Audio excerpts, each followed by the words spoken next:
దర్గాలో YCP minority నాయకులు office భాష మీడియా సమావేశం నిర్వహించారు.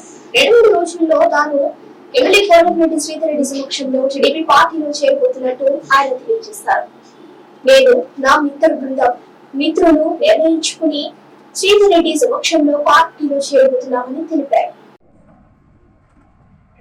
ఫస్ట్ తెలుగుదేశం పార్టీలో ఉన్న 20 సంవత్సరాలు, దాని తర్వాత ఈ ఎలక్షన్లో కార్పొరేట్ ఎలక్షన్లో కొంత బాగలేక నేను విత్డ్రా చేసుకున్న తర్వాత నా మీద మా జిల్లా అధ్యక్షుడు కొంచెం బాధపడ్డాడు. అందుకని అది గమ్ముకున్నాను. ఆ టైంలో శ్రీధర్రెడ్డి గారు పిలిచారు. ఆయన నాయకత్వం నచ్చి నాకు ఆయనతో కూడా నేను వైసీపీ పార్టీలో చేరాను. తర్వాత ఆయన వైసీపీ పార్టీలోంచి తెలుగుదేశం పార్టీలో వెళ్ళిపోయారు. నేను ఆడ పార్టీని మారేదిలే ఊరికి అని చెప్పి ప్రభాకర్ రెడ్డి గారు ఇన్ఛార్జ్ ఇచ్చిన తర్వాత ఆయన కానీ ఉన్నాము. ఉంటే ఇప్పుడు మేము మైనార్టీలుగా నేనేందో 25 సంవత్సరాలు ఎట్ట పనిచేశాను మీ వాళ్ళకి చాలామందికి తెలుసు.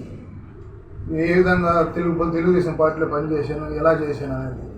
సరే ఇన్ని రోజుల నుంచి ఉంటే ఇప్పుడు మాకు కరేపాకులాగా వాడుకుంటున్నారు, కానీ కనీసం మాకు ఏదైనా పదవి ఇచ్చాలా, ఎలా చేయాలా అనేది లేదు.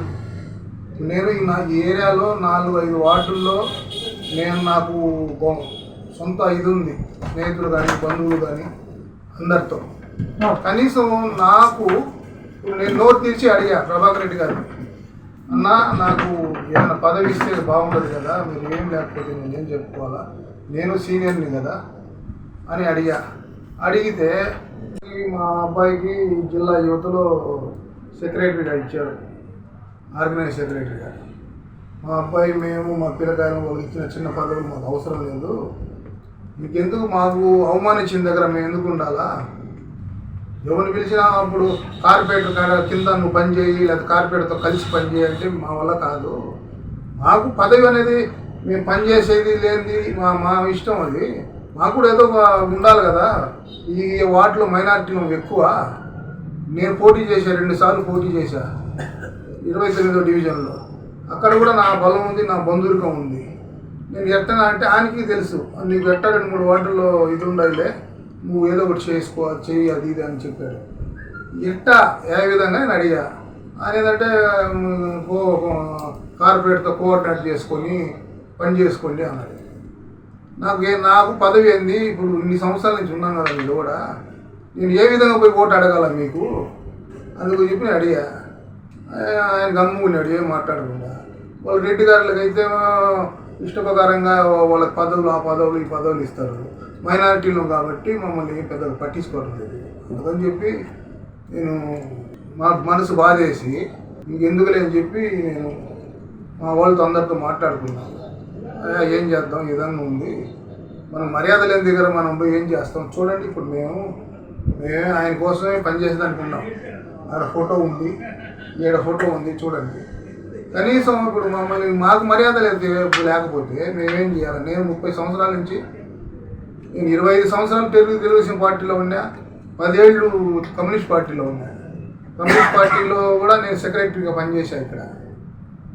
కనీసం ఇప్పుడు ఈడ చూస్తే ఏమి లేకపోయా, మైనారిటీలకి మేము అది చేస్తున్నాం ఇది చేస్తున్నాం ఇప్పుడు ఏమీ లేదు. అందుకని చెప్పి మాకు బాధేసి మేము మా పిల్లకాయలందరితో మాట్లాడి కూర్చొని, ఇంకా చాలామంది బయటికి పోయి ఉన్నారు, ఏం చేద్దాం ఆలోచించి పార్టీకి రాజీనామా చేయాలనుకున్నాను. పార్టీకి రాజీనామా చేసేసి ఏదో పార్టీలో చేరదాంలే అని చెప్పి మనం ఉన్నాం. ఏ పార్టీలో చేరుతున్నారో, ఎవరు ఆధ్వర్యంలో చేరుతున్నారు ఇంకా అది డిసైడ్ కాలే. కానీ మన ఆలోచనలు అయితే ఉండే. నేను తెలుగుదేశం పార్టీలో పనిచేసిన ఉన్నాయి, నేను తెలుగుదేశం పార్టీలో అందరికీ సుపరిచితులు ఉన్నాయి. శ్రీధర్ నాయకత్వం బాగుంది, ఎందుకంటే అతని నాయకత్వంలో అయితే నేను బాగుండదు అని చెప్పి నేను శ్రీధర్ నాయకత్వం అనుకుంటున్నాము. కానీ పూర్తిగా మా వాళ్ళతో ఇంకా చర్చించలేదు. కలిసి మేము అందరం కలిసి తెలుగుదేశం పార్టీలో చేరాలనుకునే ఆలోచనలో నేనైతే ఉన్నా. మా పిల్లకాయలు ఇంకా అడిగిన తర్వాత పూర్తి డీటెయిల్ 2-3 రోజుల్లో మీకే తెలుస్తుంది.